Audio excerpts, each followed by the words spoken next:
Quantity breaks are a type of custom pricing where discounts are given to customers based on the quantity of a material item purchased. This is particularly useful when customers make bulk purchases. In this module, learn how to add quantity breaks to materials. Head to Global Settings and select Materials. Expand a material item by clicking on it, and the Custom Pricing button should appear. This screen will pop up, and you will be able to see the different pricing levels that you set up earlier. Let's just focus on the standard price row for now. Under the 1 Plus column, you can see that the standard price is $225.49. This is the unit charge that you set up in the material item information. The 1 Plus represents the fact that when a customer buys 1 pack of silver brazing sticks, they will pay this standard price. Now let's look at quantity break discounts. Click on New Quantity Break and enter a number.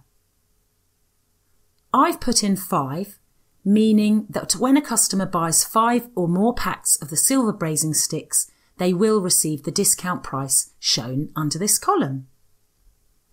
You can add further quantity breaks.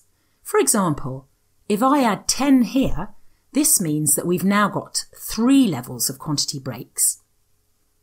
Customers will pay $225.49 per unit if they buy 1, $215.49 per unit if they buy between 5 and 9, and $205.49 per unit if they buy 10 or more.